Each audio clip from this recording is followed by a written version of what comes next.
Horizon fue uno de estos proyectos diseñado en secreto por el Pentágono. Ni siquiera Kennedy tuvo conocimiento del gran plan. Sencillamente fue engañado. Y consideró de buena fe que los Estados Unidos deberían ser los primeros en ese supuesto desafío técnico y científico. Según Mirlo Rojo, la campaña de intoxicación desplegada por las diferentes agencias gubernamentales norteamericanas y los servicios de inteligencia hizo el resto. Kennedy y la opinión pública mordieron el anzuelo. En la noche del 24 al 25 de julio de 1955 se produjo un nuevo incidente ovni que aceleraría los planes de los militares. Esa noche los observatorios astronómicos de Leningrado y Monte Palomar descubrieron un gigantesco cilindro a 500 kilómetros de la Tierra, orbitando a 30.000 kilómetros por hora. El objeto tenía más de 10 kilómetros de longitud. Días después, soviéticos, norteamericanos, franceses e ingleses se reunían en secreto en Ginebra, confirmando sus temores. Aquella formidable máquina, obviamente, no era humana. Pero ocurrió algo imprevisto. Los soviéticos no aceptaron los consejos y directrices de los militares aliados para establecer un proyecto conjunto en el control del espacio. Y el 4 de octubre de 1957, ante la sorpresa del mundo y la irritación de los aliados, tomaron la delantera con el ya referido lanzamiento del Sputnik.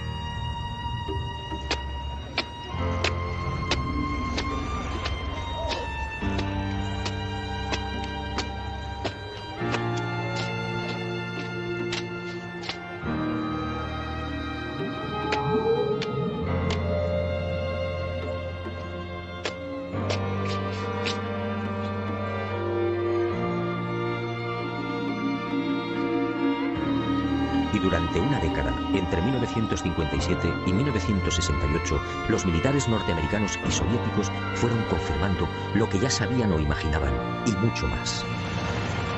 En ese periodo fueron lanzadas más de 20 sondas automáticas que se estrellaron en la Luna o alunizaron suavemente.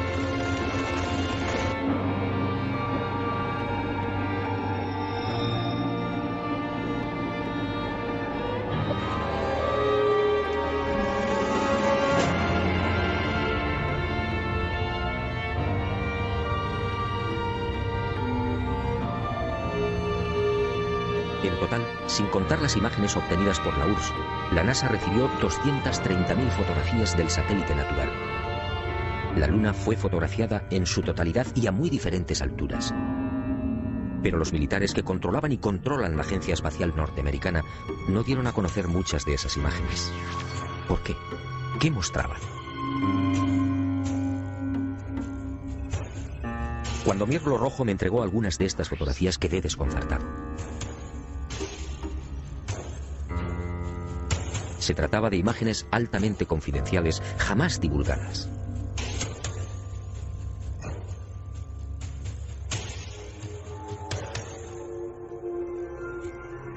En una de ellas, tomada por la sonda Orbiter 2 en noviembre de 1966, se aprecian dos muros o carreteras paralelos de 27 kilómetros de longitud.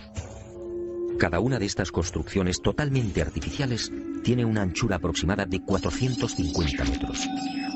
En el muro o carretera de la derecha se aprecia incluso un curioso detalle. La construcción ha sido alterada rompiendo la impecable línea recta con una curva de 1000 metros. En otra de las fotografías, los militares norteamericanos descubrieron lo que llamaron la Gran Presa, una no menos enigmática construcción de 5 kilómetros de longitud al norte del Mare Indio. El 19 de noviembre de 1966, la misma Orbiter 2 captaba a 48 kilómetros de altura y sobre el Mar de la Tranquilidad otra extraña formación. En esta ocasión se trataba de enormes pilares o monolitos perfectamente alineados de tres en fondo. En total, 30 obeliscos de idéntica altura. Aquello obviamente no podía ser una formación natural. En total, según mi confidente, NASA terminó censurando 900 fotografías. Todas ellas pasaron directamente a los archivos del Pentágono. En ellas se distinguen grandes plataformas, posibles ruinas de edificios o ciudades, carreteras y gigantescas cúpulas. Las sospechas de los militares en efecto se cumplieron y prosiguieron con el plan previsto. Civilinamente, los servicios de inteligencia militar norteamericanos se cubrieron las espaldas en previsión de una hipotética fuga de información. Para ello, utilizando a NASA como pantalla, propiciaron la redacción de un informe que los eximiera moral y jurídicamente de cualquier responsabilidad en caso de ocultamiento.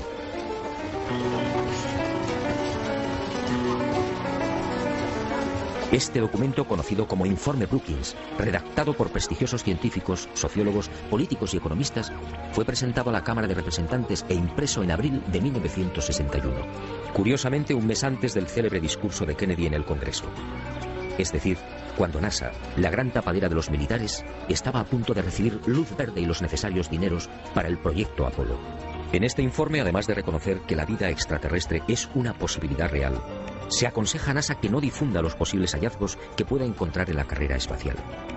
En la página 215, en la sección titulada Implicaciones de un descubrimiento de vida extraterrestre, el documento señala que la exploración del espacio podría desembocar en el hallazgo de artefactos no humanos. En ese supuesto, continúa el informe Brookings, nuestra civilización se vería amenazada por un irremediable proceso de desintegración, tal y como ha sucedido en la Tierra, en otras épocas y con otros pueblos. Este documento, efectivamente, no deja en buen lugar a la supuesta democracia norteamericana. Hablemos claro. En el informe Brookings, sencillamente, se anima a NASA a ocultar información. Y eso fue lo que hicieron.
En el viaje de ida hacia la Luna, el Apolo 11 vivió una primera experiencia que también fue silenciada.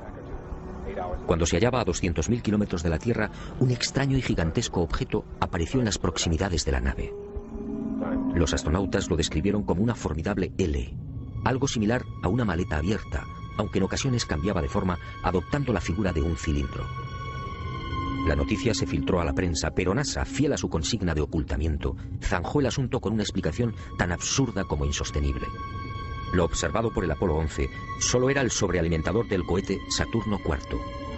Absurdo, sí, porque en esos momentos la referida fase del cohete se encontraba a 10.800 kilómetros del Apolo, pero las mentiras de NASA apenas habían empezado. A casi 380.000 kilómetros de la Tierra, muy cerca ya de la superficie lunar, el Apolo descubrió otras luces que volaban en formación.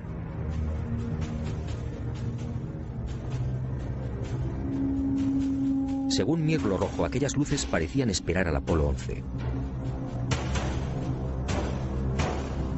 Eran muy brillantes y volaban en perfecta formación.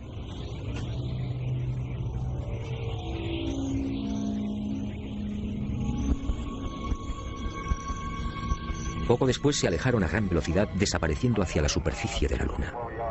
Los astronautas tenían razón. Aquello parecía un recibimiento. Pero lo más espectacular estaba por llegar.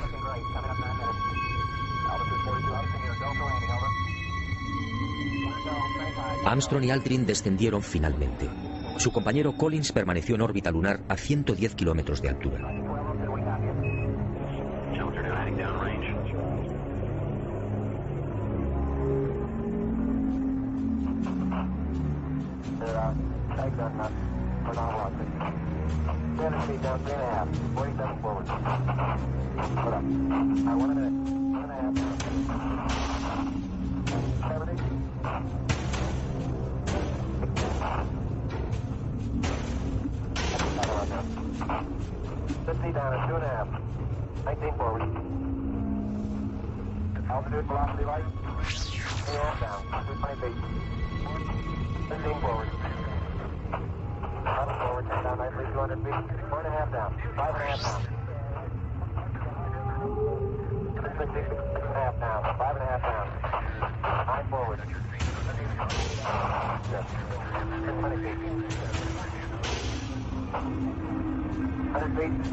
Y al poco de aquel histórico alunizaje, Armstrong y Aldrin volvieron a sobresaltarse.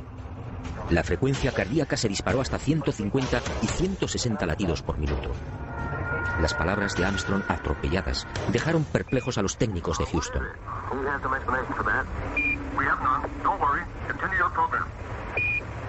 Oh boy, it's really something that was fantastic here. You couldn't ever imagine this. Roger, we know about that. Could you go the other way? Go back the other way. Well, that's kind of rich and pretty spectacular. God, what is that there? That's a hollow. What the hell is that? No, Tango. There's kind of light there now. Al otro lado del cráter, existente a poco más de 60 metros del Águila, habían aparecido unas naves y unos seres. Objetos en forma de disco y perfectamente alineados sobre el terreno. Y junto a ellos varios seres muy altos, con trajes blancos y ajustados.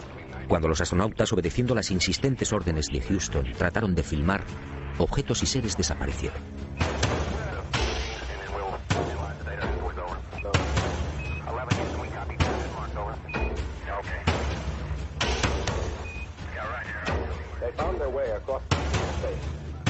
Y llegó el momento culminante, el verdadero objetivo de Apolo 11, la secreta razón que impulsó a los militares a conquistar la Luna.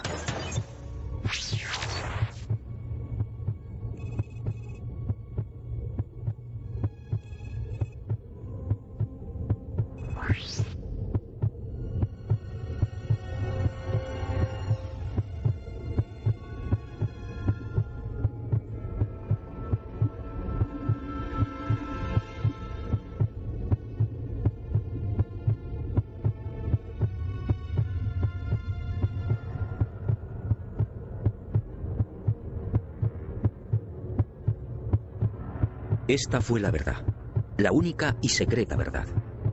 Aquel 21 de julio de 1969, Armstrong y Aldrin se alejaron escasos metros del módulo, filmando esta increíble construcción. Esta película de 14 minutos jamás fue difundida por NASA.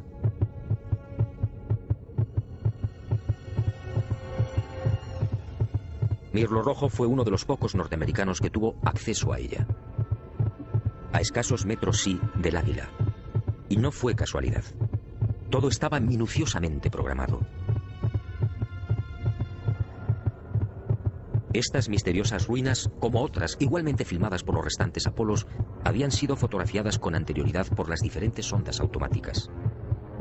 Una de ellas, la Surveyor 5, lanzada el 8 de septiembre de 1967, fue decisiva. Alunizó en el Mar de la Tranquilidad, muy cerca de esta construcción, enviando 19.000 fotografías. Edificios en ruinas. Edificios en la superficie de la Luna. Edificios aparentemente de una gran antigüedad. Pero, ¿quién los había levantado? Nosotros los humanos, obviamente no. Solo quedaba una respuesta. Esto era obra de una civilización no humana.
Los militares habían satisfecho la primera parte de su diabólico plan. Ahora quedaba la segunda.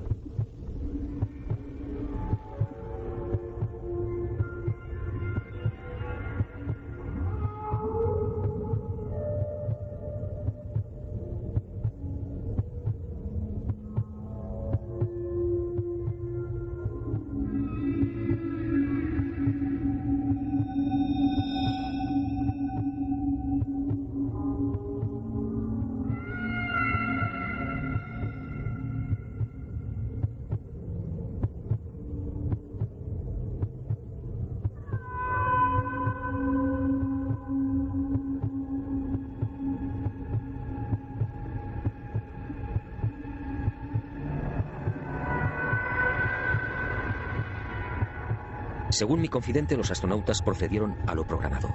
Recogieron muestras de los muros, tomaron medidas y se retiraron.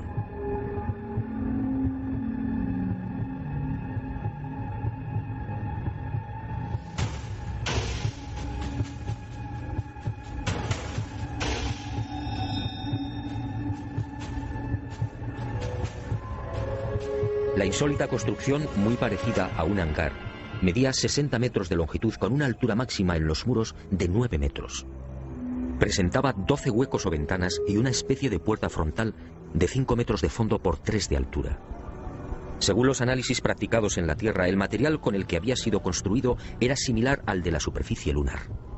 Un 60% de los átomos era oxígeno, con un 0.01% del peso constituido por hidrógeno.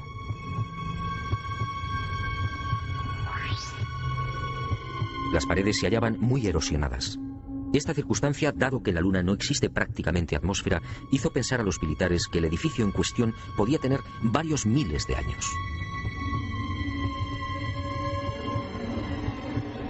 La secreta excursión de Armstrong y Aldrin a este hangar y naturalmente los 14 minutos de película jamás fueron difundidos por NASA. Oficialmente no existen. Pero poco faltó para que la increíble aventura se filtrara a la opinión pública. Todo se debió a un error de NASA que permitió la publicación en aquel 21 de julio de una escueta e incomprensible noticia. En un teletipo que dio la vuelta al mundo se afirmaba textualmente: el corazón del astronauta Neil Armstrong alcanzó las 160 pulsaciones por minuto al finalizar hoy su paseo lunar, mientras se hallaba trabajando en la dura operación del cargamento de muestras de rocas y suelo lunar. El hecho pasó prácticamente desapercibido, pero algunos con toda razón se preguntaron: ¿cómo era posible que Armstrong sufriera semejante aceleración cardíaca en el más que inofensivo y cómodo transporte de rocas lunares? En el delicado descenso del Águila, la frecuencia cardíaca de Armstrong llegó a 156 pulsaciones por minuto. Ahí sí estaba justificada la fuerte alteración del astronauta. En la carga de rocas, en cambio, no tenía sentido. Armstrong, de 39 años de edad, había llevado a cabo 78 misiones de combate en Corea. Había volado más de 200 modelos de aviones y tenía fama por su extraordinaria frialdad y nervios de acero. ¿Por qué iba a experimentar hasta 160 pulsaciones en la recogida de muestras lunares? La absurda noticia divulgada por Charles Berry, médico de los astronautas, no tuvo en cuenta además otro pequeño gran detalle que invalidó la forzada explicación oficial. Durante las 3 horas que duró el paseo lunar, Armstrong y Aldrin recogieron un total de 25 kilos de rocas. Dado que en la superficie de la Luna existe una gravedad 6 veces menor que la de la Tierra, el peso real de las rocas fue de 4 kilos. 4 kilos repartidos entre 2 astronautas y en diferentes momentos de la excursión lunar. La versión de NASA efectivamente no era creíble.